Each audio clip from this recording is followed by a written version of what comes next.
el ojo y el oído, ya en las clases pasadas hemos conversado sobre esto y también en las prácticas. El ojo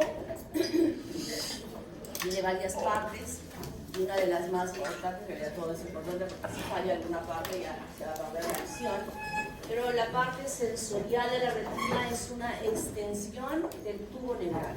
Y cuando está en su estadio todavía de prosencéfalo, se produce esta evaginación, similar a la que habíamos visto cuando se formaba la glándula hipófisis. Entonces se evagina hacia los lados para formar lo que es la vesícula óptica. Esta vesícula óptica luego va a formar la copa óptica, cuando en la parte anterior se forma una depresión que hace que se deprima para formar esta vesícula óptica. Y cuando se ha formado la vesícula óptica, la copa óptica, esta tiene una membrana externa, o una capa externa y una capa interna. La capa externa de la copa óptica va a formar lo que va a ser la capa pigmentaria de la retina, y la capa interna de la capa óptica formará la capa sensorial de la retina. Quedando aquí hay un espacio que va adelgazándose y que luego va a desaparecer cuando ambas capas se fusionen estrechamente, pero sin que haya conexiones de crecimiento celular que intercambien o que sea más firme esta adherencia. Por eso es que algunas veces ante un impacto, cuando ya somos adultos, se produce la separación de estas dos capas, formando lo que se llama el desprendimiento de retina, que ustedes habrán escuchado alguna vez. Cuando se ha formado esta copa óptica, el ectodermo que se encuentra sobre esta vesícula va a invaginarse dentro de este espacio para formar lo que va a ser el cristalino. Claro que todos estos procesos que estoy diciendo que se forman en esta vesícula, que se forma la copa, que atrae para formar el cristalino, definitivamente es por órdenes moleculares, de proteínas moleculares que están inmersas en ese genoma de formación de nuestro organismo, ¿no? Entonces, de esta manera sabemos nosotros que se ha formado el ojo y que esta parte es una extensión del tubo neural y que es totalmente de un origen nervioso. Estas inducciones van a permitir que se formen las otras estructuras que conforman el ojo, que todas van a proceder inicialmente de la capa del ectodermo, que por inducción molecular formará inicialmente la placa neural, y de esta placa neural se formará justamente el tubo neural que se evagina para formar la vesícula óptica, la copa óptica, y esta copa óptica forma lo que es la retina neural primitiva, formándose definitivamente en esta fusión, retirando este espacio retiniano de lo que estaba presente. Esta misma placa neural forma lo que es la cresta neural, de donde se va a formar la coroides, la capa vascular del ojo, y la esclerótica, esta que se encuentra por fuera de la retina y esta aún más externa, y que estas dos capitas se forman de la cresta neural. A su vez, este ectodermo, también por inducción de la placa neural, ya en la formación de la copa óptica, formará lo que es el cristalino, inicialmente la placa del cristalino y luego la vesícula del cristalino, que va a quedar atrapada dentro de este espacio que ha formado la copa óptica. Externamente, a partir de este ectodermo también se va a formar el epitelio de la superficie de la córnea, pero el estroma y el endotelio de esa córnea, como ya habíamos visto en las clases pasadas, también se formaba a partir de la cresta neural. Como vemos, el ojo se forma por inducciones, que es un procedimiento que sucede en la formación de diversos órganos dentro de nuestro cuerpo. Primero se forma una estructura, esta emite señales moleculares para que los tejidos subyacentes o lo que estén cerca a él se puedan diferenciar en formar una nueva estructura, y esto es simplemente órdenes moleculares para que se llegue a producir la formación, en este caso, del ojo. Este ojo que había dicho yo que se formaba, préstame tu bolsita, inicialmente como una vesícula óptica, como una extensión del tubo neural. Luego habíamos visto que aquí en la parte anterior se formaba la copa óptica, ¿verdad? De esta manera. Pero cuando se ha formado esta copa óptica, además se va a formar una fisura coroidea. Se va a formar una fisura coroidea, que es una hendidura Aquí está la copa. Ahí esta bolsa no me obedece. Voy a sacar más aire. Entonces aquí está la copa, así, y de un lado se produce una hendidura, pero aquí adelante sigue habiendo menos aire. No me quiero decir, creo que ahora ya les boté mucho. Bueno, aquí está la copa óptica y de un lado se produce esto, una hendidura que permite, ahora sí, ¿ves? Sí, ahora sí.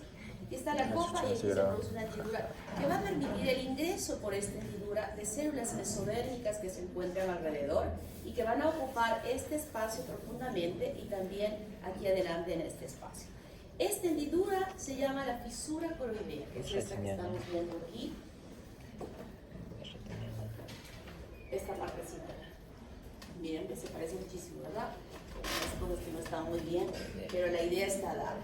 Esta es la fisura coroidea por donde ingresan células mesodérmicas a este espacio, que sería este de aquí adelante, y donde se van a diferenciar estas células mesodérmicas en formar células angiogénicas para formar un vaso importante que es la arteria hialoidea, y que la parte más interna va a permitir también la ramificación de este vaso, muy importante, que va a tener la responsabilidad de irrigar las paredes internas de esta copa óptica y también la pared posterior del cristalino que también se está formando en la parte anterior. Y además, estos vasos que han ingresado, estas células mesodérmicas que han formado estos vasos, van a diferenciarse para formar dentro de esta cavidad posterior que se llama cámara vítrea o copa vítrea, aquí atrás, donde estas células mesodérmicas se van a diferenciar para formar una gelatina que va a ocupar este espacio que es el humor vítreo. O sea que esta fisura, muy importante porque solo a través de ella pudo haberse permitido el ingreso de células mesodérmicas que están en el exterior y que van a formar estos componentes internos del ojo.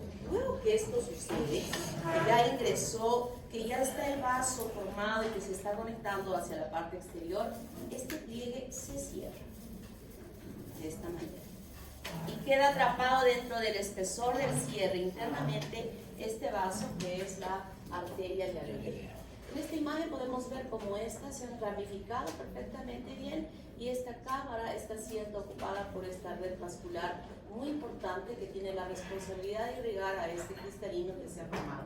Y también habrá ramificaciones que se han extendido hacia los lados y que están ramificándose sobre la superficie de la capa interna que está formando la capa sensorial de la retina.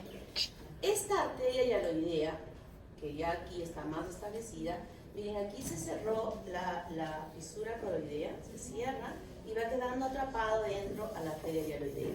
Y finalmente, cuando se ha llegado a desarrollar esto, esta arteria que estaba aquí en la parte central y que irrigaba todo ello, desaparece y forma lo que es el conducto de Floquet, o también se le llama canal hialoideo. Y este espacio va posteriormente a ser ocupado también por esta gelatina que se encuentra aquí atrás, y estos vasos que estuvieron totalmente ramificados también desaparecen y permiten que este humor vítreo quede totalmente transparente para que permita una visión perfecta. Y esta arteria hialoidea va a convertirse en lo que va a ser la arteria central de la retina. Entonces el cristalino ya se formó en la parte anterior y alrededor de él, en toda la circunferencia, se va a formar lo que es la zónula de zinc o el ligamento suspensorio, que va quedando fijada en la parte ecuatorial del cristalino y enganchada en toda la circunferencia del ojo. Y aquí es muy importante este ligamento porque está suspendiendo al cristalino, y estos ligamentos son como tendones que están conectados a una musculatura que se va a desarrollar aquí en el cuerpo ciliar. Esto lo hemos visto ya en la práctica cuando esta capa pigmentaria hace un repliegue aquí, ¿verdad? Y dentro de él se encuentran los músculos ciliares, que son responsables, cuya contracción y relajación va a permitir que este cristalino se ensanche o se aplane, permitiendo una visión perfecta de lejos o de cerca, que justamente esa es la función del cristalino. Hacia adelante, Se extiende esta capa pigmentaria para formar lo que va a ser el iris a ambos lados, manteniendo este espacio libre que es la pupila. Esta separación y el crecimiento del iris va a formar dos cámaras, una cámara posterior y una cámara anterior, donde en este espacio va a circular perfectamente bien el humor acuoso. El humor acuoso no es una gelatina, es un líquido que va produciéndose y va reabsorbiéndose. La reabsorción es muy importante y se produce en este ángulo iridocorneal, donde se va a drenar el humor acuoso para evitar una patología que suele suceder, que es ¿cómo se llama? El glaucoma, ¿no? Que se incremente la presión. Hay unos aparatitos que se colocan sobre la córnea para poder medir la presión del ojo, y eso es muy importante porque la mantención de esa presión permite que este ojo esté bien. Cuando se incrementa, el glaucoma lo vamos a ver más adelante en las malformaciones, es un riesgo bastante grande que sufre el ojo, porque esa presión daña la retina y va llevando a la ceguera. Y por encima de él, esta inducción molecular va a permitir la diferenciación del ectodermo para formar lo que va a ser la córnea. Una córnea procedente del ectodermo y que se repliega también en la parte anterior para formar los párpados. Y en los bordes de estos párpados se producirá el crecimiento de las pestañas, siempre asociadas a glándulas, las glándulas de Moore y de Meibonio, que cuando estas se van a infectar con aquella patología que sabemos que se llama el orzuelo o el chalacio, que son dos infecciones que se desarrollan en estas glándulas y que se diferencian en la clínica de cómo es una y cómo es la otra. Y estos bordes que se han formado se fusionan y van quedando fusionados hasta el séptimo mes. Al séptimo mes de desarrollo intrauterino, nuevamente se separan y los párpados quedan libres para poder el niño tener apertura de esos ojos que se van a realizar.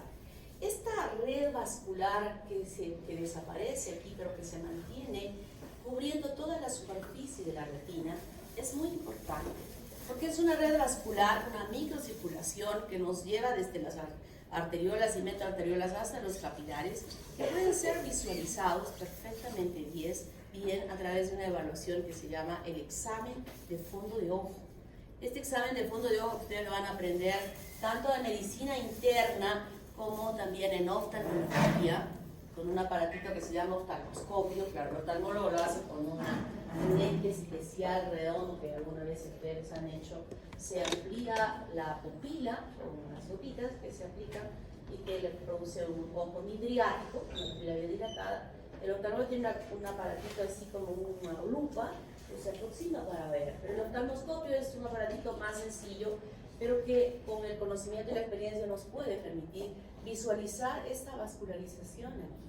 O sea, no necesitamos ver una biopsia y tampoco nos estaría mostrando una red vascular en funcionamiento. O sea, aquí se ve cómo está circulando la sangre, cómo están las paredes de esos vasos allí directamente funcionando con cada latido del corazón. Y esto es una evaluación muy útil para muchas patologías que las personas puedan sufrir. Por ejemplo, podemos evaluar el daño que ya está produciendo la hipertensión arterial esencial que algunas personas mayores padecen. De pronto se les sube la presión, se les sube y no se sabe hasta ahora cuál es la causa. Claro, sabemos que el obeso, que le come mucha sal, etcétera, etcétera, tiene tendencia a hacer esto, pero específicamente no hay una causa que conozcamos, porque hay familias que no la tienen, otras que sí la tienen, pese a que puedan estar con sobrepeso, y sin embargo tienen esto, ¿no? Entonces, a lo largo del tiempo, esta presión sostenida alta está dañando todas las vascularizaciones de todo nuestro organismo, no solamente del ojo. Y a través de esta evaluación podemos determinar cuánto daño ya está haciendo esa hipertensión a esa persona. Igualito lo como vemos ahí en el ojo, está sucediendo en el riñón, que podría estar ya llevando a una insuficiencia renal crónica. También evaluamos el daño que el azúcar hace con toda la red. Ustedes han hecho, yo sé que han hecho casos clínicos en bioquímica sobre diabetes, ¿verdad? En ese tiempo han leído, han hecho su exposición de memoria, muchos, porque no han entendido bien la situación, pero el azúcar lo que hace es dañar esos vasos sanguíneos, esos endotelios, y podemos ver ahí hasta dónde ya ese azúcar en ese diabético está dañando. Entonces es una evaluación sumamente importante que van a tener que aprender a hacer porque les va a ayudar muchas veces en sus diagnósticos. Entonces este ojo, que se forma, como había mencionado, por esta vesícula óptica inicial y luego la formación de la copa óptica, y vemos aquí cómo se forma esta fisura coroidea, que luego tiene que cerrarse. Entonces, hasta aquí ya podemos ir viendo qué patologías podrían estar desarrollándose en este ojo a consecuencia de una mala formación de los elementos que tiene el ojo. La arteria hialoidea, este cierre va quedando atrapado interiormente, y cómo va formándose esta vesícula del cristalino. Esto lo han visto en la práctica. Tenemos una lámina que nos muestra cómo se va formando esta copa óptica, cómo se va formando el cristalino, y a lo largo de las diversas láminas que han podido observar, han completado de observar todas las estructuras que conforman en forma integral ese ojo. Con una microscopía de barrido podemos ver mejor la imagen, y vemos que esa vesícula del cristalino tiene una cavidad, es una vesícula, ¿no? Y cómo esta va a ir transformándose. Esta vesícula del cristalino tiene una característica importante, porque la parte anterior de la vesícula se aplana, se va a convertir en una membrana que va a participar en la formación de la cápsula del cristalino. Y por atrás, la capa posterior de esa vesícula se ensancha, se elonga, donde las células que formaron inicialmente estas se estiran en longitud, y son las que van a formar estas células cristalianas, serán las responsables de formar las fibras cristalianas. Estas fibras cristalianas que van a desarrollarse fundamentalmente por la parte ecuatorial, en toda la circunferencia, y van a seguir produciendo a lo largo de siempre de toda nuestra vida. Estas células van produciéndose y van alojándose en la parte central. Y esto va a hacer de que con el tiempo haya una condensación de células y de fibras que ya envejecen en la parte central, en el núcleo del cristalino, y que empieza a opacificarse con la edad, con el tiempo, y que va a llevar a una patología que se llama, cuando el cristalino se opacifica, catarata. Se va a envejecer y se convierte en la catarata. Luego desaparece ya este espacio, se fusionan ambos, y ya estos núcleos incluso llegan a desaparecer, y concéntricamente van acumulándose estas fibras cristalianas para formar lo que va a ser el cristalino ya maduro, totalmente transparente en la normalidad. Aquí podemos ver la zona de zinc, cómo está sosteniendo el cristalino, y la arteria hialoidea va desapareciendo para formar el conducto de Cloquet. Esta red vascular irriga la parte posterior del cristalino y también las paredes de esta cavidad. Y por delante también se forma una red vascular que tiene la responsabilidad de irrigar la parte anterior del cristalino y las estructuras que están aquí adelante. Esta red vascular debe desaparecer, pero a veces no desaparece y se mantiene no como red vascular, sino como un tejido fibroso, como una membranita finita que cierra completamente estas uniones del iris que se extienden y dejan fijo el iris. El iris, ustedes saben que tiene también músculos internamente que se cierran y que se abren para regular el ingreso de la luz al ojo, ¿verdad? Entonces, cuando hay algo que no le permite, que está tenso ahí, no le permite ni constreñir la pupila ni dilatar la pupila, cuando no llega a desaparecer esta membranita, que se da como una membranita y se llama membrana pupilar. Por delante ya hemos visto que se forma la córnea y el repliegue de estos párpados que también empiezan ya a desarrollarse.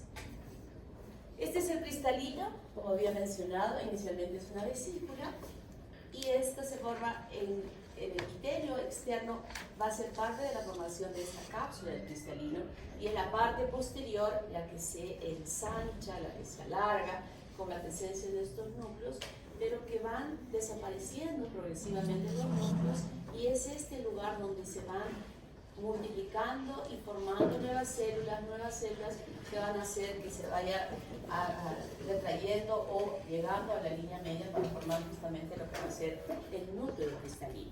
Esta cápsula es muy buena y bastante firme cuando ya somos maduros, ¿no? Es muy fácil las cirugías que se hacen para obtener este cristalino con catarata en las personas mayores. Se hace una incisión en el borde de la córnea, la parte del limbo, se ingresa por ahí, se corta el iris y hay diferentes métodos para poder sacar, pero uno de los mejores es que es como un lapicito que se mete aquí dentro de esa parte que les estoy mencionando, asociada a un aparato que tiene hidrógeno. Entonces se activa el hidrógeno, congela la puntita, se pega el cristalino y suavemente se retira este cristalino. Y ahora sabemos que se coloca por el mismo lugar un lente que reemplace a este cristalino. Y queda en el lugar perfecto, se sutura y después de unos días la persona ya empieza a ver perfectamente bien claro. Lo único que estamos haciendo es quitar la opacidad. Ese lente es de un material que no tiene elasticidad ni nada por el estilo, entonces siempre va a haber la supresión de la necesidad de la visión con lentes. Pero ya no van a ser aquellos lentes que antes se sacaba ese cristalino, pero no se ponía ningún lente y la persona que había sufrido de esta cirugía usaba unos lentes como la base de la botella, así de gruesos, porque estaban reemplazando al lente del cristalino. Pero hoy en día ya no es así y se retira. Pero esto no sucede, este tipo de cirugía no sucede en los niños que nacen con este problema, porque la parte superior de la gelatina, conforme vamos teniendo mayor edad, ya se pone una gelatina un poco más firme. En cambio, en el niño todavía no es tan firme. Y si se hiciese este procedimiento en el niño, todo ese humor vítreo se vaciaría y ya perdería ese ojo la amplitud normal que debe tener, la distensión normal que permite una visión.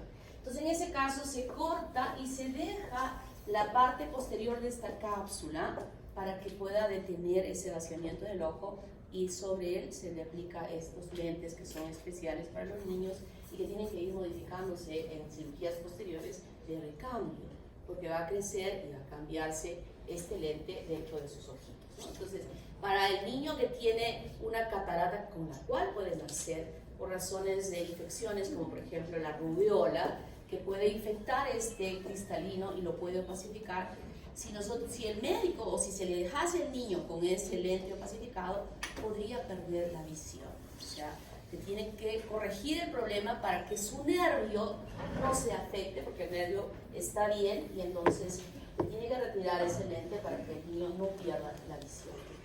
La capa sensorial de la retina que hemos visto que es una extensión del tubo neural, en él va a diferenciarse diversas capas, varias capitas. Esta capa, que corresponde a la parte externa de la membrana de esta capa sensorial de la retina, donde se encuentran los conos y los bastones, tiene un intermedio que es las capas bipolares, y más internamente están las células ganglionares, cuyas extensiones van a formar, si ustedes han tenido la curiosidad de mirar bien esos ojos que han visto en las láminas, la parte interna de esta retina, o sea, la que da hacia la cavidad, tiene una capita rosada finita que está cubriendo toda la superficie interna. Esa capita rosada está formada por las extensiones de los axones de estas células ganglionares. Y todas van avanzando y luego, si también han tenido un poco de curiosidad, han visto que esa capita rosada se va metiendo, hay unas láminas muy bonitas que van viniendo así y en conjunto se ve una estructura rosada que va a extenderse para formar el nervio. ¿Han visto? ¿Tuvieron la curiosidad de ver esa ahora en el repaso que van a tener la próxima semana para su examen? Fíjense en ese lugar. Los chicos, ¿quién tiene clases con el doctor Ricardo aquí? ¿Ricardo Juárez? Bueno, los chicos del doctor Ricardo Juárez le pasen bien, porque ahora van a ser evaluados no por el doctor Ricardo, porque está mal el doctor Ricardo. Un grupo 6. ¿Alguien del grupo 6? Grupo 6 del doctor Ricardo, él seguramente les va a decir, grupo 6 va a dar examen conmigo, examen práctico. Y los voy a tomar, si tienes comunicación con ellos, yo voy a tomar el examen práctico el día miércoles, empiezo a las 12 del día. El miércoles, ¿verdad? Porque el martes tienen repaso ustedes, ¿verdad? Entonces el martes tienen repaso y el día miércoles tienen examen conmigo a las 12 del día. Nos hemos distribuido entre los profesores que cada grupo, para apoyar al doctor que ha tenido un problema, van a ser evaluados. No sé con quiénes toca Van a evaluar el doctor Henry, la doctora Roxana y la doctora Lisette. Cada grupo va a hacer. Les puedo decir si quieren, pero todavía tienen repaso con el doctor su primera práctica. Él les va a comunicar. Bueno, entonces, vean bien, estoy bien media chinchosa en los exámenes. Entonces, estas son las capas que forman la retina y que van a permitir una visión adecuada de cuando llegue el niño a empezar a desarrollar ya su cuenta de lo que está sucediendo en su ojo, ¿no? El cuerpo ciliar, que es una extensión de la capa pigmentaria donde se va replegando y en la parte anterior se va a formar justamente el iris.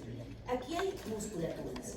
Dentro del cuerpo ciliar se diferencian dos haces musculares, unos que van a tener la responsabilidad de contraer y otros músculos que van a tener la responsabilidad de relajar, para estar conectados con la zónula de zinc, para poder sostener el cristalino. Estos músculos proceden de las células de la cresta neural. Los músculos ciliares proceden de las células de la cresta neural. Y los músculos que se forman dentro del espesor del iris, que van a ser los músculos dilatadores o los músculos constrictores, estos se forman a partir del ectodermo. Hay una diferenciación a este nivel que va a permitir la diferenciación en esta musculatura que va a estar dentro del espesor del iris. ¿Cuáles son las malformaciones de los ojos? Bueno, y la glándula lacrimal, que no la he mostrado aquí, pero que la he comentado cuando hablábamos de los arcos faríngeos. ¿De dónde se origina la glándula lacrimal?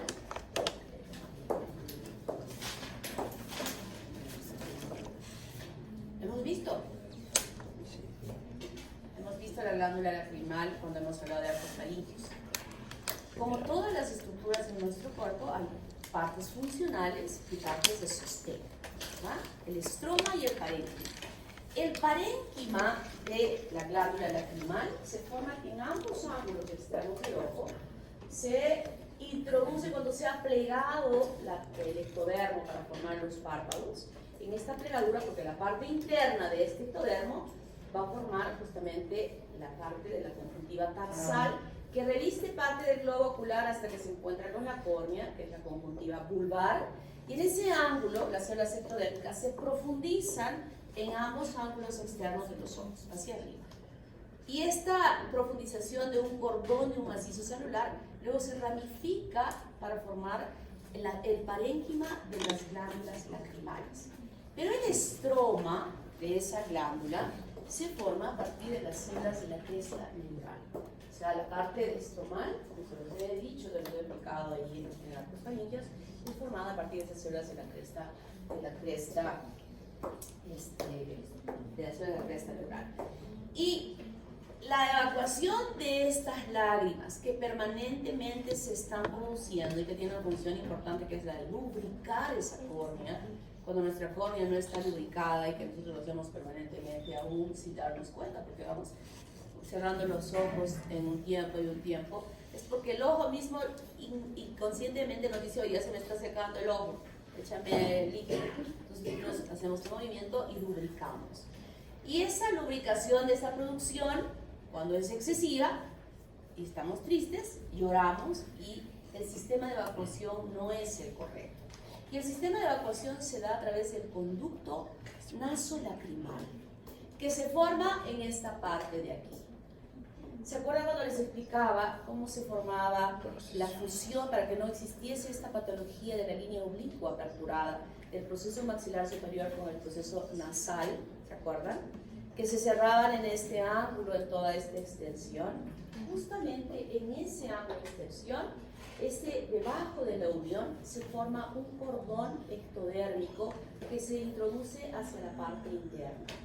Y ese cordón de macizo ectodérmico se vacuoliza para formar un conducto que va a comunicar a un seno lacrimal, el cual está conectado a dos aperturas. Ustedes han visto en el espejo que en el ángulo superior hay un huequito, y en el ángulo inferior, en el párpado, hay otro huequito, chiquititos, que se ven. Entonces, en el espejo nosotros vemos esos orificios. Y esos son los orificios de evacuación que van a este seno. Y este seno está conectado a través de este conducto nasolacrimal. y algunas veces sucede que no llega a haber esta vaporización de este conducto y en consecuencia al principio no es evidente, porque ustedes saben que los niños no lloran, no producen lágrimas cuando son chiquititos, están chillando y gritando y este niño mañoso ni lágrimas le salen, obviamente no le salen porque no producen lágrimas, pero luego ya empiezan a producir y de pronto ya ese lagrimeo es permanente hacia afuera.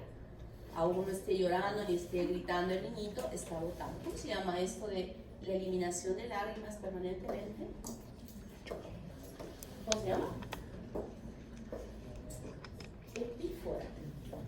Entonces hay una epífora permanente y en consecuencia ahí está algo mal. Estos niños no van a estar toda su vida con este problema y se someten difícil a una cirugía. ¿Qué cirugía puede ser? Que se le abra un canal ahí internamente. Lo que se hace es que a través de esos conductitos se meten unos estiletes finísimos de diverso calibre que progresivamente, después obviamente de anestesiar al pequeñito, se le va metiendo y en sesiones progresivas el oftalmólogo va abriendo un canal que permita la evacuación de esa lágrima y que tenga conexión hacia la parte interna. Si no, definitivamente ese niño estaría toda su vida con este problema y esto es continuo, a veces se cierra, ya tienen más edad y sigue haciéndose el procedimiento y de verdad es bastante complicado si es que no se llega a formar ese conducto nasolacrimal. Y en las malformaciones del ojo hemos visto muchas ya, por la ciclopía, por ejemplo, ya sabemos a qué se debe. ¿A qué se debe? ¿Cuál es la causa fundamental desde esta parte? No me digan que no descendió el proceso frontonasal. ¿Cuál es la causa? Holoprosencefalia. La holoprosencefalia, ¿no? Que es el crecimiento lento del tejido nervioso, de la diferenciación del tubo neural, que subyacentemente a él no permite que la esfera mesodérmica que se ha formado allí pueda formar este proceso frontonasal. ¿Lo han visto? ¿Han visto a nuestros niñitos cíclopes en el laboratorio? Están ahí en los frascos hacia la ventana. Abran la cortina y pueden visualizar eso. Cataratas bilaterales congénitas. Aquí está fracturado la pupila y se puede visualizar cómo estas cataratas estos cristalinos están totalmente opacificados. Es usual que esto suele suceder cuando la mujer gestante se ha infectado con el virus de la alveola. Este es el caso, por ejemplo, que les digo a este niño. Si este niño se le deja así con sus cataratas, sus retinas están bien, va a perder la visión porque esos nervios, esas neuronas que deben transmitir la visión van a atrofiarse y va a perder la visión. Entonces en él se hace ese procedimiento que les decía, que se evacúa la parte anterior del cristalino y se deja la parte posterior para que no se salga el humor líquido, no se vacíe el humor líquido. A Viridia no ha llegado a crecer el iris, no se ha extendido la capa pigmentaria hacia adelante y en consecuencia no hay iris. ¿Qué problemas tendrá este niño? No podrá regular la intensidad de la luz, entonces este chiquito nunca va a poder, por ejemplo, salir al sol, tener unos lentes súper especiales para que salga afuera, porque aquí no sé, hasta donde mi conocimiento, hasta el conocimiento que tengo, no existe una cirugía que pueda jalar iris hacia adelante, ¿no? Tal vez, no sé, se le ponga una bandita adelante de algún material, no realmente, en este campo estoy ignorando. A ver, investiguemos juntos, ustedes y yo. Coloboma de iris. ¿A qué se deberá este coloboma? Estas aperturas que se ven en el cristalino, en el iris, y esta es un poco mayor, que no solamente hay coloboma, sino también estamos viendo aquí un cristalino totalmente opacificado. ¿Qué habrá sucedido aquí? No hay cierre de la fisura. Que no se cerró bien la fisura, Corridé.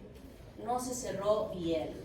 Entonces, se puede hacer algunas suturas dependiendo del tamaño de la apertura, que no solamente compromete al ojo, sino puede comprometer incluso a los párpados. Y aquí, por estética, se hace la cirugía, se corta, se cierra y finalmente ya se llega a cerrar, ¿no? Por estética, que ese párpado no se llegue a cerrar. Persistencia de la membrana pupilar. ¿Qué pasó aquí? Que no se reabsorbió aquella red vascular que irrigaba la parte anterior del cristalino. Y esto queda fijada, la apertura o el cierre del iris, se tiene que retirar aquí en los bordes y permite ya la libertad. Aquí hay una sinequia que, miren, parece un ojo de gato, deformando nuestra pupila, que siempre es redonda, que tiene que ser retirada. El glaucoma congénito, esta es aquella patología donde no hay el drenaje correcto del humor acuoso e incrementa la presión del niño, del ojo. En esta diapositiva incluso podemos ver cómo está la presión que está tirando, ha tirado tanto la esclerótica, que ya incluso se ve esto que se ve a su lado en la capa pigmentaria de la retina. En este caso, lo único que se tiene que hacer y se debe hacer es enuclear este ojo. ¿Qué significa enuclear? Sacar, retirar. ¿Y por qué retiramos el ojo? Porque ustedes han estudiado en inmunología que hay algunos órganos dentro de nuestro organismo que son totalmente aislados del sistema inmunológico, que el sistema inmunológico no los conoce. ¿Cuáles son esos órganos? Uno es el ojo, otro el testículo, de lo que yo ya había explicado, el testículo. Entonces, cuando algún componente de este ojo interno es reconocido por el sistema inmunológico, va a producir anticuerpos que van a dañar al ojo, no solo este, sino al ojo normal, y lo va a destruir. Y eso se llama simpatía oftálmica. Que por simpatía oftálmica, el ojo bueno también va a ser deteriorado por la presencia de estos anticuerpos. Entonces, lo que se tiene que hacer es retirar el ojo para que el ojo normal no sea afectado por esta producción de anticuerpos que se van a producir en ese niño. Esto también se ve en glaucoma, en las infecciones por rubiola que provocan una inflamación, y esa inflamación va a cerrar este drenaje y en consecuencia se incrementa la presión intraocular. Aquí vemos muchos ojos que en la parte baja vemos todo absolutamente normal, pero que en realidad tienen ojos protésicos. Son prótesis de ojos de chicos o de personas que han nacido sin ojos, anoftalmía bilateral, y que estas prótesis se tienen que aplicar desde que son pequeñitos, porque el ojo es una estructura importante en la formación simétrica de la cara. Si es que no hay ojo, esto no va a crecer bien, no se va a desarrollar y va a haber una simetría del ojo. Y conforme ese niño va creciendo, se tienen que ir cambiando las prótesis hasta que finalmente, ya cuando ya no va a crecer esa cabeza y alcanzó, usará sus prótesis definitivas. Aquí pareciera que no, que fuera normal, ¿verdad? Cuando se hacen las enucleaciones de los ojos por cualquier causa, este es el globo ocular, y los músculos que están insertados en el globo no se cortan a la mitad del músculo, sino se cortan en el borde de inserción del ojo, aquí, en este borde. Y eso permite que cuando se colocan las prótesis, esos ojos puedan tener movilidad. Los músculos que están por fuera y que se van a mover abajo nuestras órdenes puedan permitir la movilidad, y estas personas que tienen ojos protésicos aparentemente pareciese que no tuvieran ningún problema. Miren a este niñito, microoftalmía. Estas microoftalmías tal vez al principio tendrían algo de visión, pero luego el ojo normal comanda la visión perfectamente bien y el otro se atrofia en su función de visión. Entonces ya, pero si doctora no está dañado, solo está chiquito. Sí, pero como es chiquito y es un niño, y estamos viendo que tiene que crecer armónicamente de forma simétrica, aún a ese ojito se tiene que retirar. O sea, sobre este ojo no vamos a poner un ojo protésico. Se tiene que retirar, se hace una enucleación y luego se colocan los ojitos. Miren este, por ejemplo, y si ustedes ven un video en YouTube sobre quiénes hacen estos ojos protésicos, son unos artistas que le toman foto al ojo que está bien y le hacen con pintura, con pincel. Si ustedes ven su ojo no es café, bueno, algunos pueden tener café, pero a veces tenemos como unas rayitas de diferentes colores.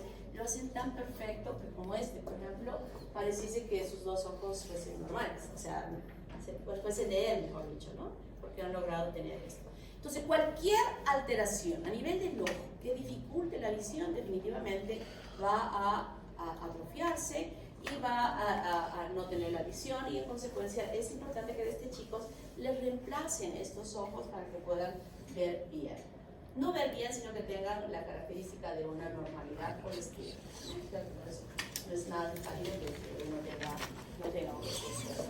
Aparentemente sea un ojo protegido. ¿Alguna pregunta? Hay unas personas que tienen los gatos. Eso es bastante extraño y eso es genético. O sea, hay una predisposición genética de que algo ha pasado así. Yo nunca he visto una persona, pero sí he visto a los gatos. He visto gatos de con ojos diferentes. Eso es bastante extraño. No sé, yo pensaría en los gatos con los gatos que tienen igual que las perritas, diversas parejas. Y hay un gen de un gato y otro gen de otro gato. Pero es extraño. Y es raro que pase eso por la genética, porque ambos ojos ven bien. O sea, la visión no está alterada, solo en la pigmentación de ese iris que se llama. Ahora vamos a ver el oído. El oído, que sabemos que tiene tres componentes importantes, que en general se van a originar del ectodermo, del mesodermo, relacionado a la formación de la diferenciación de las células de la cresta neural en los arcos faringios, del endodermo, de las bolsas faríngeas. Y tenemos el oído externo, que forma el pabellón de la oreja y el conducto auditivo externo, el oído medio, que forma la cavidad timpánica, los huesecillos del oído medio y la parte interna del tímpano. El oído, aquí podría conseguir también el oído externo, que forma la parte externa del tímpano. El oído interno, que forma el utrículo, sacro, cócleo, los canales semicirculares y el conducto linfático. Esto lo han estudiado ustedes en anatomía. Este oído externo, que está formado inicialmente por el pabellón auricular, esta formación del pabellón auricular va a realizarse alrededor del primer surco faríngeo, con la participación del primer arco faríngeo y del segundo arco faríngeo en la formación de los componentes que tiene la oreja, de todo el pabellón auricular. Y el trago, que es esta partecita que se va a formar aquí, la concha y el antihelix, la rama superior del antihelix, toda esta parte del hélix, y este es el antitrago o lóbulo que también nosotros conocemos. Entonces, en la formación de esta oreja del pabellón auricular participan ambos arcos, los dos primeros arcos faríngeos, muy importantes.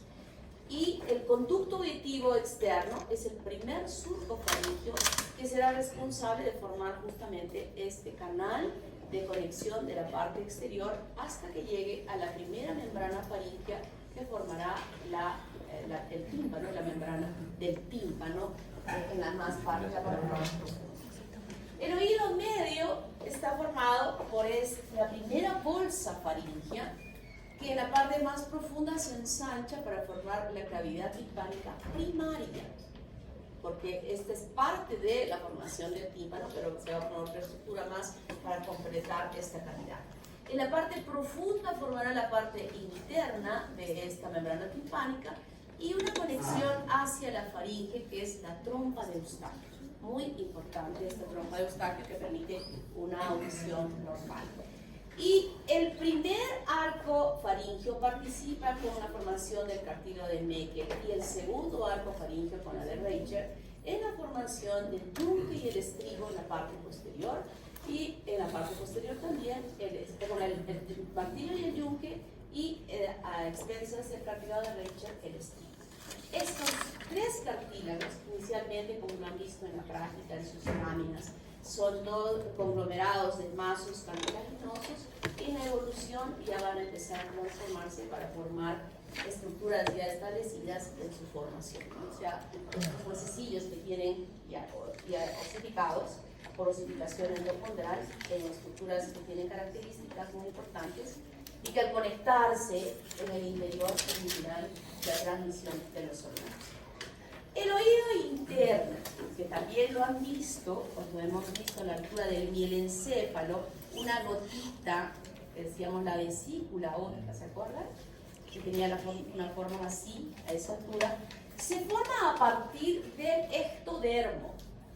Un ectodermo que inicialmente forma lo que es la plácula óptica, que luego se invagina para formar una fovea o una fosa óptica, y que luego se individualiza, se penetra más profundamente, y luego se individualiza para formar una pequeña vesícula.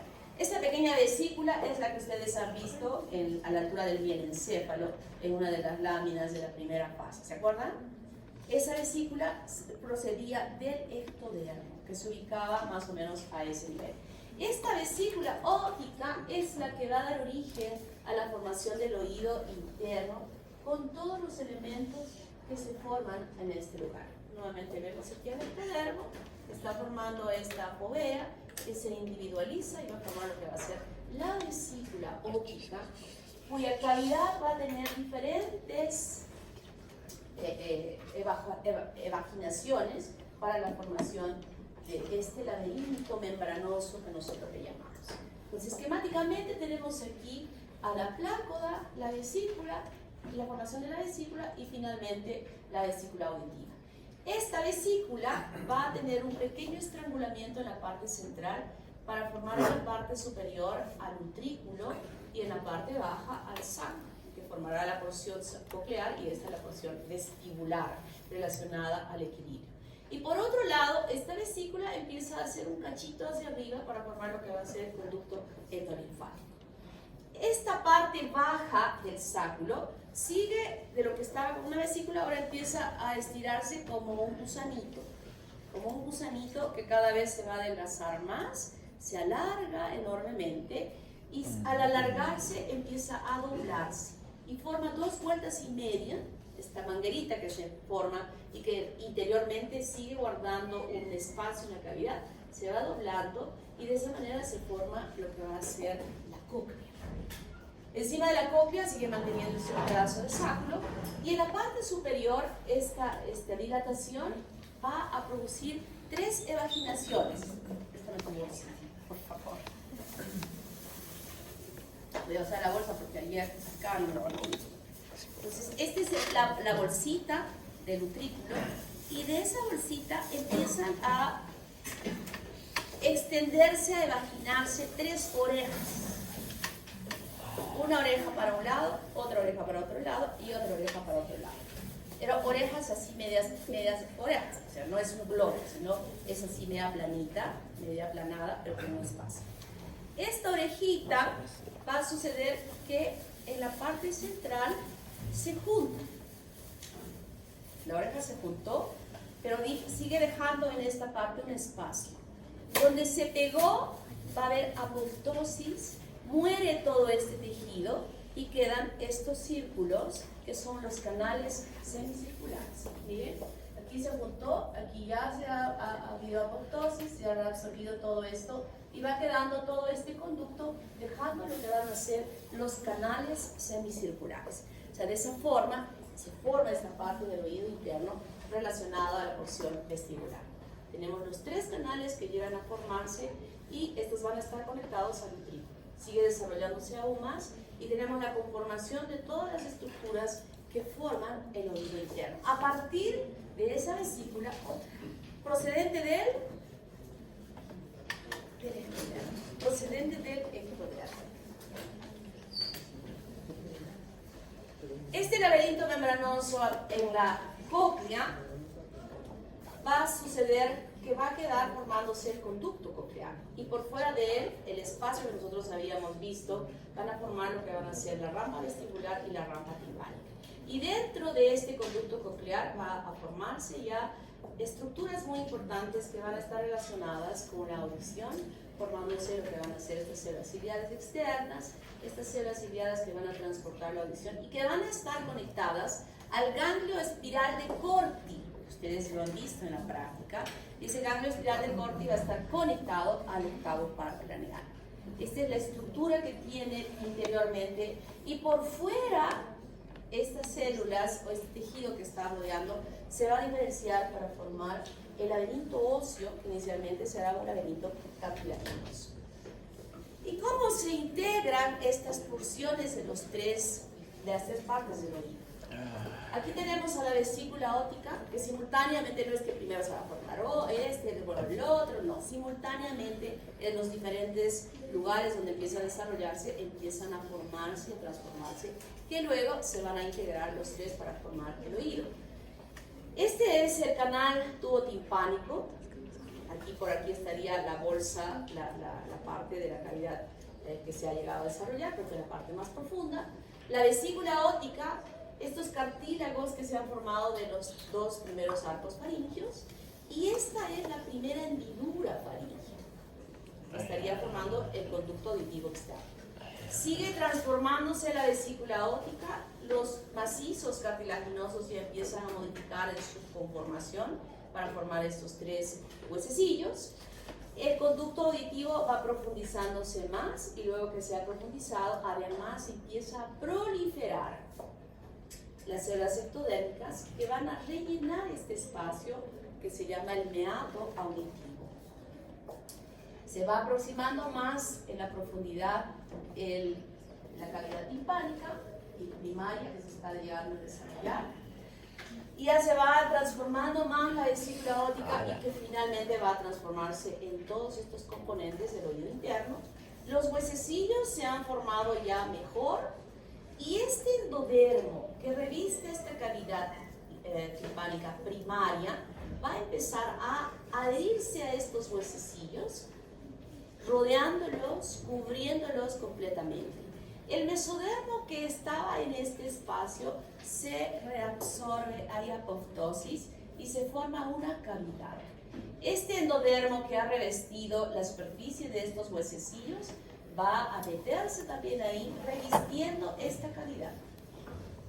Fíjense cómo va revistiendo y van quedando atrapados en la parte central los huesecillos del oído medio. El tapón meatal que se ha empezado a crecer, a desarrollar más y le va ocupando todo esto, en un momento del desarrollo empieza a desaparecer.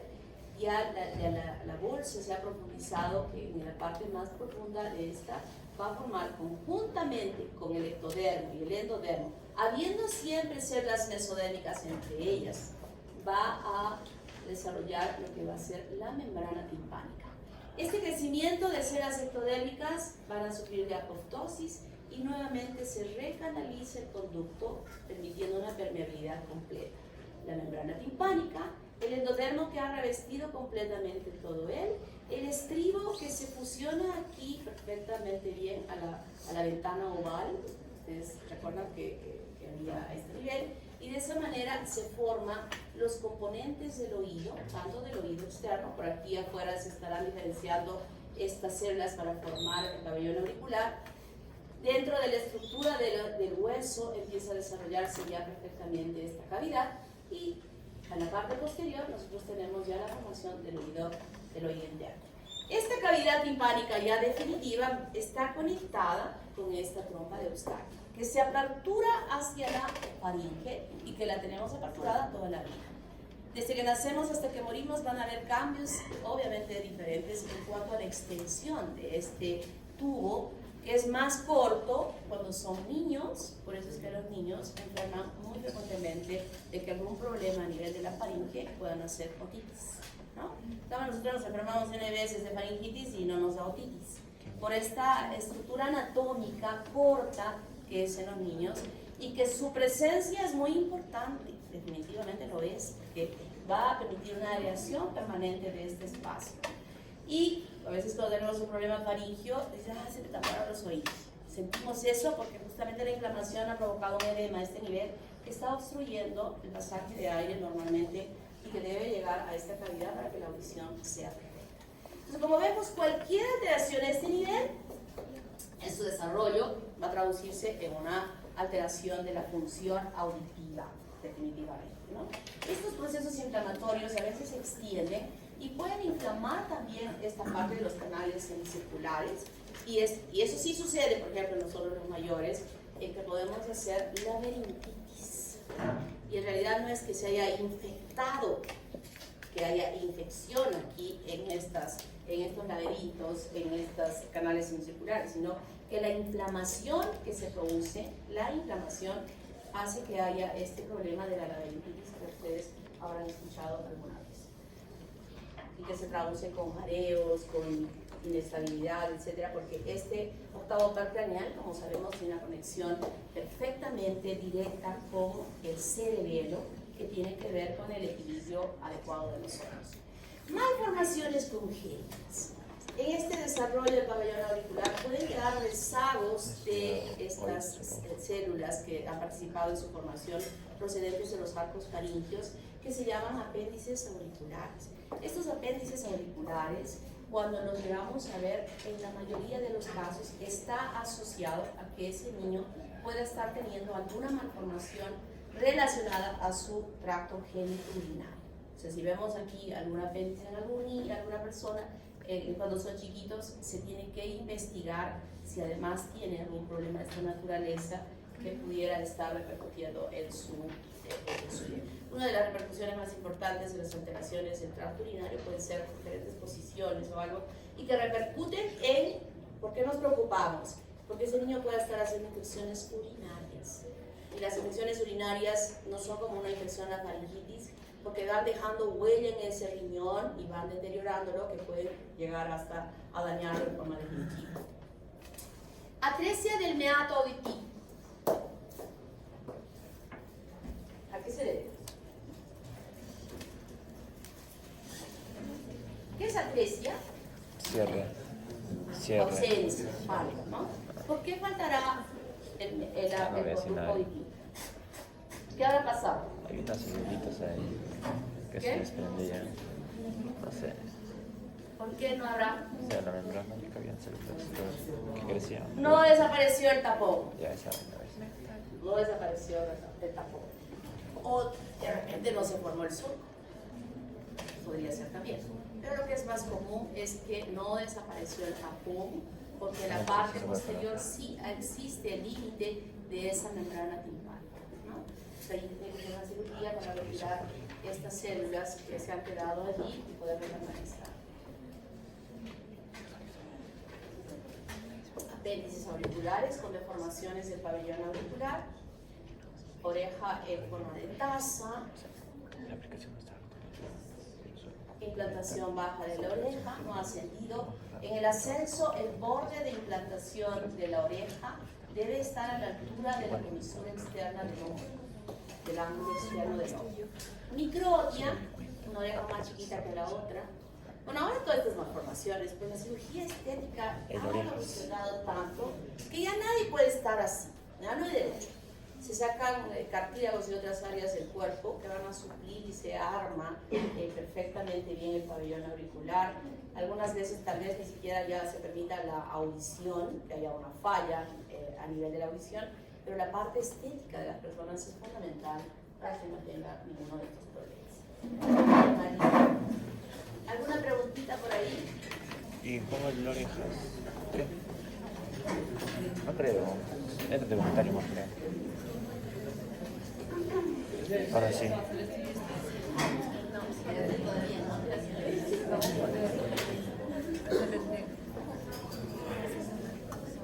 Este chico ¿a qué te debe? Presente. Presente.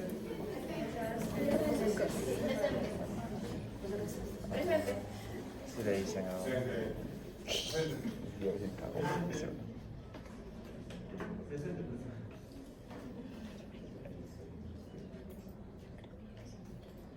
Orión.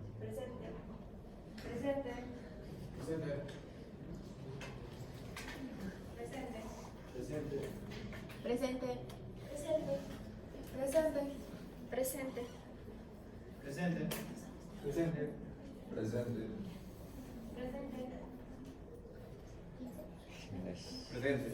Presente.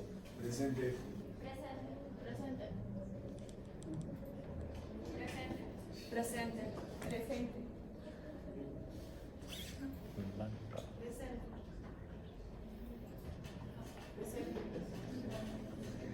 ¿Dónde está Miguel? Miguel parece sicario en su foto. Está con esa Pereira. ¿Escucharon? Presente. Oh.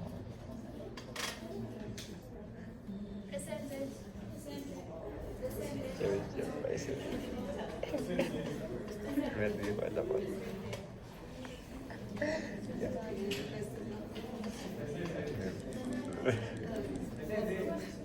Presente. Ah, venía de salud. Taco. Ay, cuello.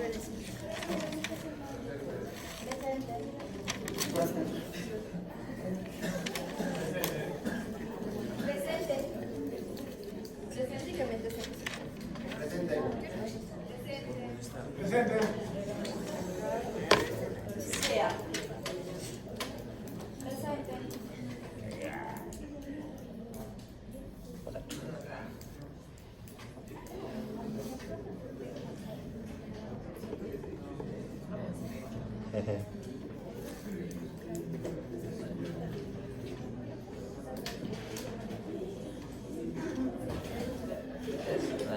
Página de noticias Facebook. Ahora vamos a ver el desarrollo del sistema tegumentario.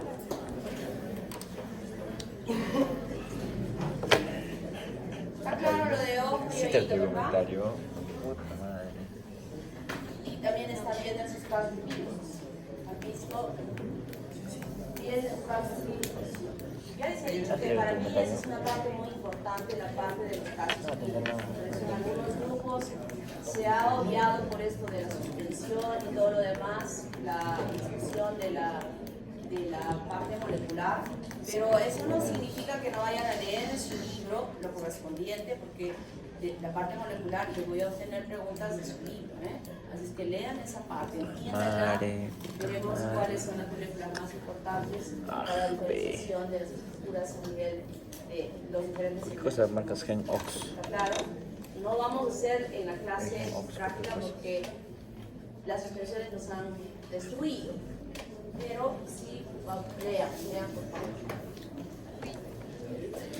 El sistema tegumentario que conocemos, ustedes lo han estudiado en histología, simplemente vamos a recordar quiénes participan en su formación, y el doctor Alarcón en su libro siempre pone algunas partes de la embriología, o sea que tampoco es que sea algo súper novedoso para ustedes.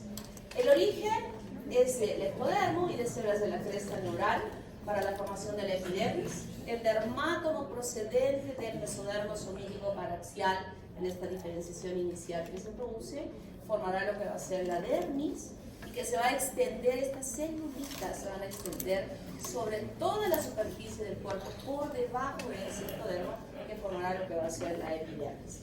Y tanto el ectodermo como el dermátomo participan en la formación de las aletas. La piel, esta capita que nosotros embrionariamente, cuando se formaban las 3 hojas embrionarias, estaban formadas solo por una sola capita de células, estas ectodérmicas van a empezar a tener una actitud mitótica muy importante, muy importante, que empiezan a diferenciarse inicialmente por unas celulitas que van a cubrir superficialmente este ectodermo, que es el peridermo, que es como una capita de protección inicial que luego va a ser eliminada cuando sea reemplazada esta por las capitas del ectodermo superficiales que se han llegado a desarrollar. Y va habiendo una estratificación celular importante, donde incluso ya hay una modificación donde se van a formar los clavos epidérmicos y estas papilas dérmicas, que a nivel de las palmas de la mano, específicamente en los dedos, nosotros tenemos que estas son tan pronunciadas que empujan hacia la superficie para formar justamente las huellas digitales, que son exclusivas para todas las personas en el mundo. No hay nadie que pueda tener la misma huella digital que otra. Imagínense cómo serán tantas líneas tan finitas que pueden hacer tales variedades para que las personas no se lleguen a parecer, ¿no? Y se debe justamente a estas prominencias de las papilas que empujan a la epidermis y que van formando estos repliegues superficialmente. Entonces esta epidermis se va formando, multiplicándose activamente. Este es el peridermo que había mencionado y que luego va a ser reemplazado. Cuando esta capa importante, el estrato germinativo, muy activo a lo largo de toda nuestra vida, no es solamente embrionario, es uno de los tejidos que tienen el mayor recambio a lo largo de nuestra vida, ¿no? Una actividad mitótica muy importante, y sabemos que toda célula que tiene una gran actividad mitótica importante tiene un riesgo mayor y que puede haber una falla en esas divisiones celulares, que son contribuidas a lo anormal por agentes externos y en nuestra ciudad por un agente muy importante que se llama sol. Yo pregunto, ¿usas bloqueador? ¿Usas bloqueador? ¿Todos los días? ¿Seguro? ¿Usas bloqueador? No uso bloqueador. Las niñas, algunas niñas no usan bloqueador. The Golden usa bloqueador. Esto ya es, el clima tiene el sol más dañino que pueda existir y no podemos no usar bloqueador tanto las niñas como los niños. O sea, no solo es necesidad de nosotros las mujeres que nos protegemos con el bloqueador. Así como estoy hablando de bloqueador, he obviado el hablar en el caso de ojo de lentes para el sol. O sea, no podemos en Arequipa no usar lentes para el sol cuando estamos fuera.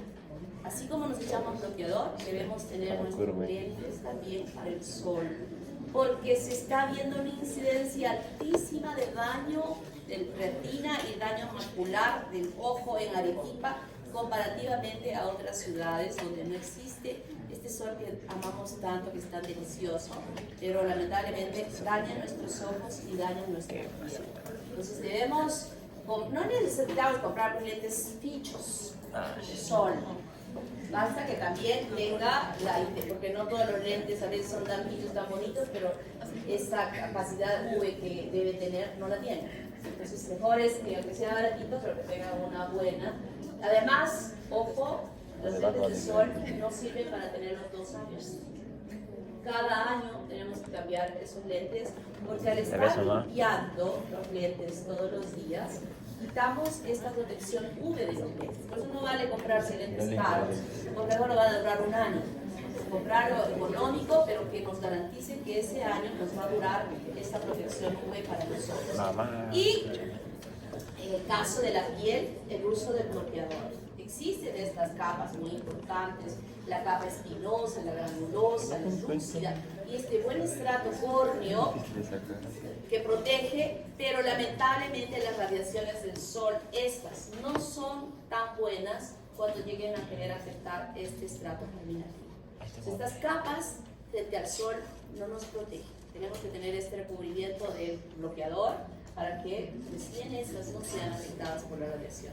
Y en este estrato de la epidermis van a migrar y desplazarse, a ubicarse en estas capas esas células que se llaman los melanocitos, procedentes de las células de la cresta neural, que producen un pigmento que se llama melanina y que es muy importante para protegernos de la radiación también. Ustedes han visto que la gente muy blanca rápidamente se pone con el sol rojas, va dañándose esa piel, mientras que las personas que tenemos la piel un poco más oscura no es así. ¿Cómo se produce la melanina?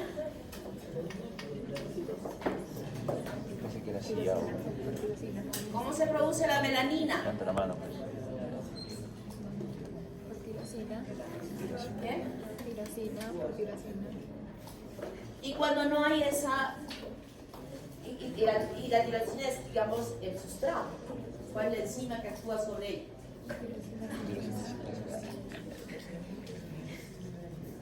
Esa es pregunta de examen, ¿eh? Es pregunta de examen y no es que sea porque en el caso clínico hay un caso clínico relacionado a él, ustedes tienen que explicar cómo se forma la melanina y qué es lo que falla para que se produzca aquella patología que se llama, cuando no hay melanina sobre la piel, ¿qué se llama? Melanismo. ¿Y ese albinismo a qué se debe? A la falta de melanocitos no tanto, Melanina. porque se han hecho estudios donde se ha buscado en esas pieles si es que está presente el melanocito o no está presente el melanocito, sí está presente. ¿Cómo eran las características fisiológicas del melanocito? ¿Cómo era esa célula? ¿De qué color era la célula? ¿Negra? ¿Qué? ¿Cómo era? ¿Qué cosa? ¿Café? ¿Qué cosa? ¿La melanina? ¿Moradita? ¿Cómo era el citoplasma del melanocito? blanco, transparente. Deberíamos esperar que fuese negra porque produce melanina, pero no es. Entonces, en estos estudios sí se ha visto que existen estos melanocitos. Entonces, ¿cuál sería la causa más No sé si importante? nunca melanocitos en histología.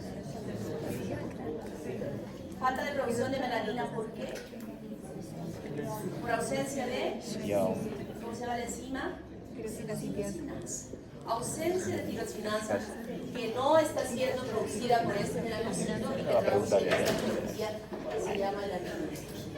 La misma acaba con las diferenciaciones. Y esta piel, sabemos que no solamente tiene epidermis y dermis, debajo de la dermis, este espacio subcutáneo muy importante donde se acumula la grasa y donde se encuentran todos los vasos sanguíneos y donde se encuentran los nervios, etcétera, etcétera, sino que además la piel tiene faneras y esas faneras son las glándulas sebáceas, las glándulas sudoríparas y también el pelo.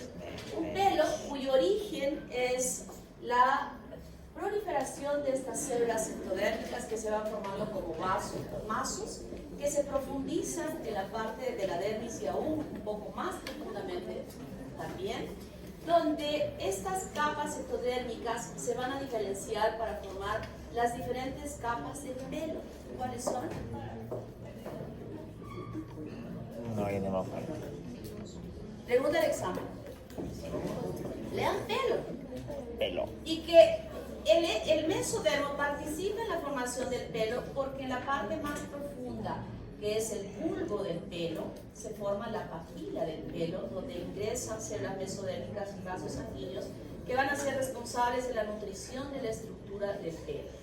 Y además podemos ver la diferenciación de músculos que van a estar conectados al pelo, que es el músculo erector del pelo. Y en esta misma estructura que se ha llegado a profundizar, hay como una evaginación de las células ectodérmicas para formar lo que va a ser la glándula sebácea, cuyo orificio va a ser también emergencia del pelo hacia la superficie. Y estos mismos mazos, con otra influencia molecular, van a formarse profundamente, van a crecer profundamente y en esa profundidad se van a enrollar y al centro se va a producir una vaporización para formar las glándulas sudoríparas. O sea, tanto las glándulas sudoríparas como las glándulas sebáceas, el pelo se origina del ectodermo.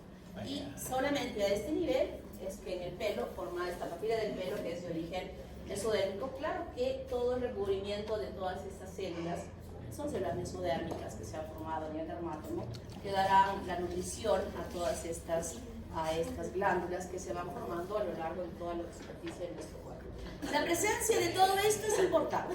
La grasa que cubre nuestra piel es importantísima porque protege estos ácidos grasos, protegen, lubrican la piel y no solamente están relacionadas a la lubricación, sino a la protección bacteriana que tiene en contra de las bacterias que podrían colonizar felizmente ellas ahí y ocasionar intoxicaciones. O sea, la presencia de la grasa es muy importante. Por eso es que el baño debe ser no, que te soba y se está volando toda la grasa de la piel. Es una piel que se está lastimando. Claro, una vez a la semana un poquito más fuerte para sacar ese estrato córneo que está acumulándose superficialmente. Pero no tienen que meterse 2 horas a la ducha volándose todo el agua caliente que iba a usar todo el resto de la familia, enchufadas ahí adentro, ¿verdad? Sobre todo, no tanto todos los días, sobre todo ese día que van a salir a la noche, están ahí, van a demorarse 2 horas y se demoran a arreglarse 5 horas, con toda la ropa sobre la cama, con agua. Así son las mujeres. Bueno, ahora los hombres también, no solo las mujeres. Yo tengo 2 hijos, un varón y una mujer, entonces de la mujercita yo sé que era pues amontonaba todo. Y ahora veo el cuarto de mi hijo y está en la misma condición. ¿Qué pasa? Pero ¿qué pasa? De tu hermana, esto no es un comportamiento normal, no molesta. El problema es que se sube de peso y lo que pasa es que me está ajustando, pues tiene bote, un pantalón, es que hagas eso, pues baja de peso. Las glándulas sudoríparas entonces, les he dicho la verdad, ¿no? ¿Es verdad? Verdura. ¿No es verdad lo que he dicho? Bueno, el día de semana pues no tienen tiempo para hacer eso. Cuando las luces agarran hasta el pantalón del día anterior, el Yo tengo polo, un pantalón toda la el fin de semana que van a salir, ahí sí hacen pobre cuarto. Entonces Parece la que glándula fue igual, sudorípara, pero como no, dije, no, que se pero tenía informada este enrollado, fundamentalmente en la parte más baja y en la parte más superior, ya simplemente es un conducto para la evacuación del sudor que va emergiendo superficialmente. En la uña se forma también por estas hojas embrionarias, donde tenemos en la parte distal de la uña un lecho unguial sobre el cual va a empezar desde la parte posterior, que es el germen de la uña, a proliferar una uña que va cubriendo este lecho unguial. Y la parte del hiponiquio, ¿se acuerdan cuando habían visto la uña en histología? Y por esta parte superior, el hiponiquio, es que justamente cubre este origen de la uña que va extendiéndose hacia la parte más distal. El niño nace aquí con un enrollado de uña que va haciéndolo a lo largo de su primer, no hay nadie que le corte la uña. Hay niños que nacen así, o se rompen, se fracturan por los movimientos que hacen dentro del útero y que quedan en este líquido amniótico. Cuando nacen con unas uñas filudas que van arañando las glándulas mamarias de la mamá, que se agarran ahí, son súper filudas, y de esa manera se van formando estas uñas que participan en el ectodermo y el mesodermo subyacente. La glándula mamaria también tiene un origen ectodérmico en la formación de estas formaciones a lo largo de la línea mamaria, donde todos los mamíferos tenemos esta línea que se extiende desde la axila hasta la ingle. Y a lo largo de toda esta línea van formándose estos pezones que en nosotros los humanos desaparecen y solo quedan a la altura del tórax. Pero inicialmente podía haber sucedido como cuando vemos a nuestras perritas o las gatitas que tienen, no solo los perritos también tienen las huellas de los pezones, y en las perritas sí las glándulas se desarrollan en toda esta extensión para nutrir a sus animalitos. Entonces, ¿cómo se forma? Una proliferación ectodérmica que luego se invagina, y esta invaginación de células ectodérmicas se ramifican y se ramifican y se ramifican y se ramifican subyacentemente para formar todos los conductos inicialmente de estas glándulas, y en la parte más distal las mismas glándulas. Es decir, estas áreas ectodérmicas se van a diferenciar en la parte más distal en la formación de las glándulas que darán la producción de la leche. Y aquellas células, aquellos conductos iniciales formarán lo que van a ser los conductos galactógenos. Inicialmente, cuando se llega a formar, todas estas células que estuvieron aquí van a sufrir de apoptosis y se forma una cavidad. El niño, la niña o el niño cuando nace, debe ver sus pechitos, no tiene un pezón que esté saliendo hacia la superficie, es como algo excavado que tiene la parte de la areola, y eso es normal.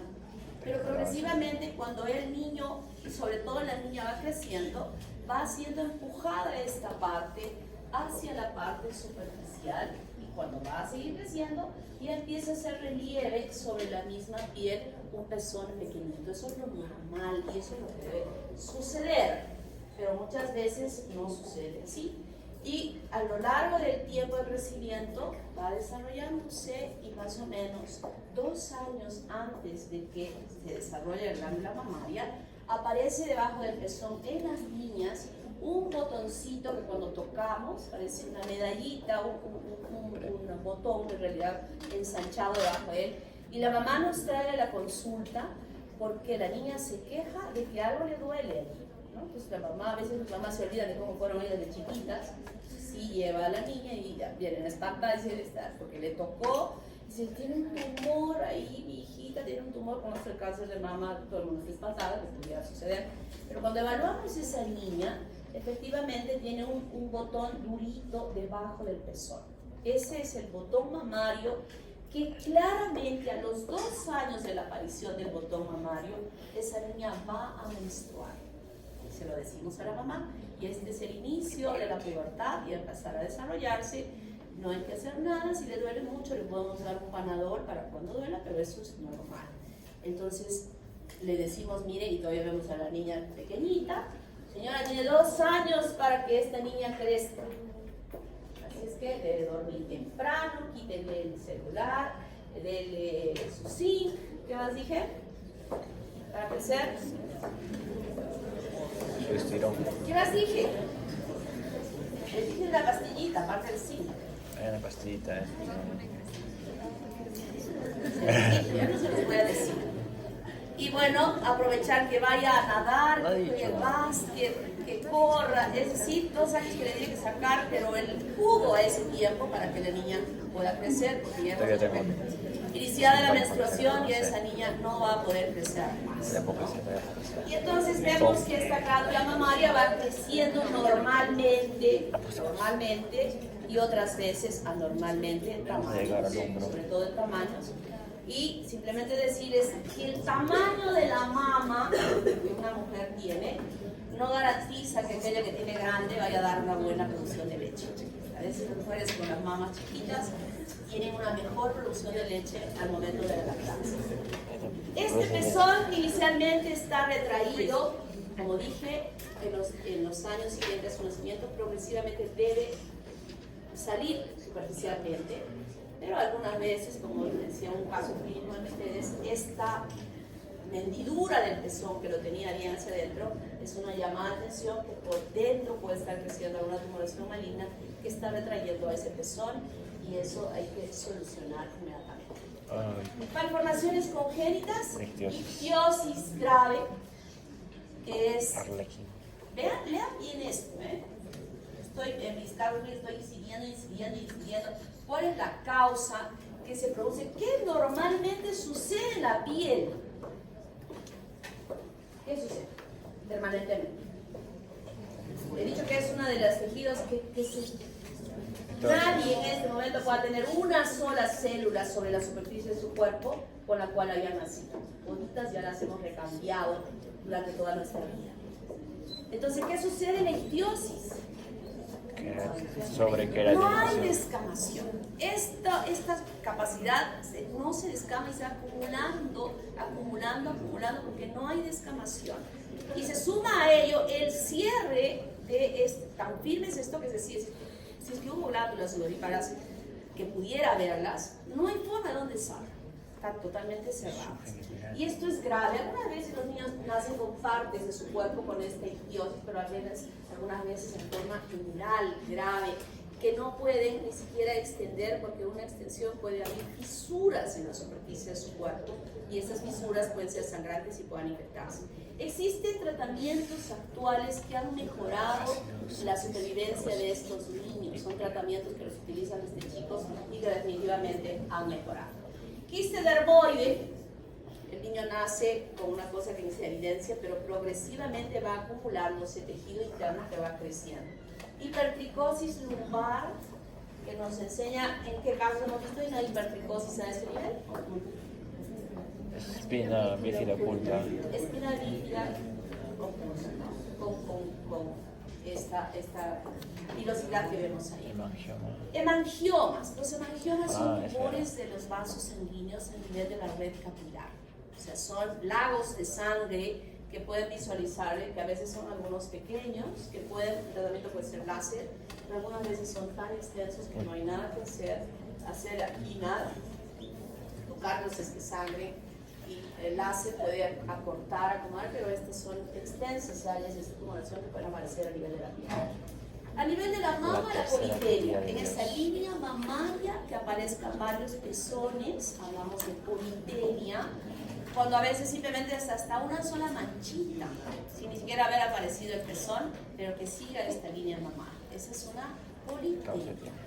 Y la polimastia es cuando en esta misma línea no solamente es que aparece el pezón, sino glándula, que no se evidencia muchas veces, hay una manchita y que no se evidencia la presencia de la glándula, sino es cuando la mujer está gestando, donde normalmente la glándula se va a desarrollarse para la formación de gran cantidad de glándulas que luego van a producir leche, y es en ese momento donde se empieza a detectar algunos lugares donde se encuentran estas como unas tumoraciones que son glándulas mamarias ectópicas que se han formado.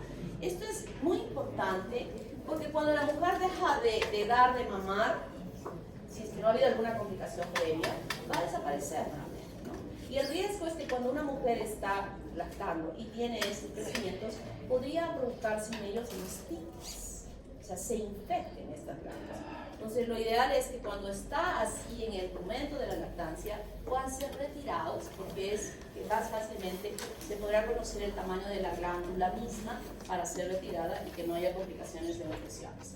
Pezones invertidos. Esto que yo dije que normalmente debiera salir en el transcurso del crecimiento del desarrollo, puede ser detectado por el pediatra de que ese pezón ya debió haber salido, al menos chiquito, pero ya por fuera.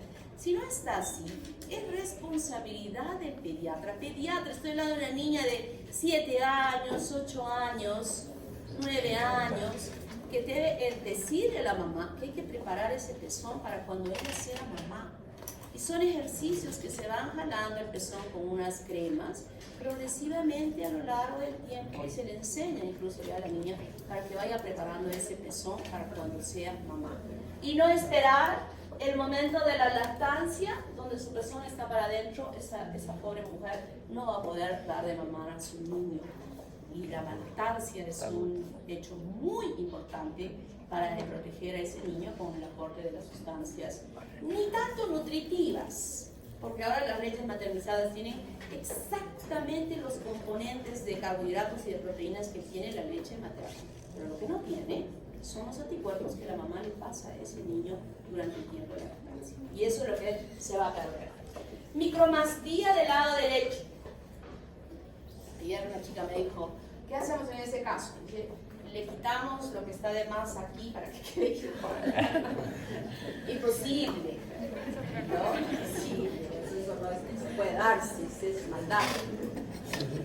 Entonces aquí tiene que haber un incremento del tamaño de la glándula mamaria para que alcance lo normal. Esto es lo que está bien. O sea, aquí estéticamente esta niña se va a sentir mal de que tenga una glándula menor que la otra. Hay que darle solución. Pero ustedes saben que las mujeres se aumentan porque quieren tener más grande y hay diferentes procedimientos. Y tiene que verse en la evaluación, es una mujer que no ha tenido hijos, como en este caso. Lo que se tiene que cuidar al hacer las incisiones es cuidar de esos conductos galactógenos, cuidar la glándula misma, porque donde la glándula, el conducto de evacuación esté cortado, definitivamente la estimulación hormonal va a hacer que todas las glándulas produzcan leche, y si no hay una parte que pueda ser evacuada, va a producirse mastitis. Y cuando da mastitis se tiene que dar una terapia antimicrobiana que definitivamente se corta la lactancia y el perjudicado es el niño. Entonces el médico, el especialista, tiene que prever esas situaciones. ¿Quién es esta mujer? ¿Es una mujer de 40 que no va a tener nunca un hijo? Ah, perfecto, le hago una incisión a este nivel y otra vez se corta el borde externo de la areola y por allí se introduce la prótesis. Algunas veces, y es mejor en el caso, por ejemplo, de las mujeres que no han dado a lactar, hacer una incisión a este nivel y por detrás de la glándula colocar la prótesis. Algunas otras veces es una incisión aquí en estas líneas que normalmente existen por el pliegue del brazo y por allí también se mete la prótesis por detrás del pectoral. Pero lo mejor para una mujer que no tenga ninguna huella es abrir aquí en el ombligo y a través de un aparatito como este que tiene una cuchilla aquí, que tiene como un lente endoscópico, va entrando, esquivando a los vasos sanguíneos superficialmente debajo de la piel y va entrando, cortando y cuidándose de no dañar vasos sanguíneos hasta que llega aquí atrás, debajo de esta piel. Y coloca por este conducto un tejido especial, es una prótesis de líquido, de agua, que se mete la bolsita, se extiende la bolsita en su posición perfecta y luego se introduce el líquido, que es en realidad las mejores prótesis no son las de silicona, porque el organismo reacciona con un elemento extraño que provoca en muchas mujeres reacciones de inmunidad terribles, que ha llevado a la muerte de muchas mujeres. En cambio, estas de solución salina tienen otra estructura y que son muy buenas. Como están puestas detrás del músculo, fácilmente la textura de la glándula es perfecta y no hay ninguna huella de que esa mujer pueda tener alguna prótesis, porque la incisión se ha hecho dentro del ombligo. La macromastia, Dios mío. que muchas mujeres buscan esto, pero las mujeres que normalmente la tienen sufren de esto porque es un dolor terrible de la columna vertebral, de poder sostener este peso, y tienen que ser sometidas a cirugía. Y en este caso sí las cirugías son bastante feas porque son incisiones que a veces les hacen en T en la parte inferior y son bastante nada estéticas ni nada buenas. Cuando esto sucede en los chicos, en el desarrollo de la pubertad, puede haber un desarrollo de las glándulas mamarias que luego desaparecen conforme van creciendo, pero algunas veces persisten y se llama ginecomastia. Y eso obviamente no es nada estético. Los chicos que van a la playa con su polera, se sienten mal, etcétera, y emocionalmente no está bien, y tampoco lo está orgánicamente. Son glándulas que tienen mucha tendencia a poder hacer cánceres de glándula mamaria en los varones. Y tanto por estética como para prevenir esta situación es absolutamente necesario retirar esas glándulas mamarias en los chicos. Hay una incidencia bastante alta, un buen porcentaje de chicos en su desarrollo hacen ginecomastia, pero progresivamente van creciendo y desaparecen completamente.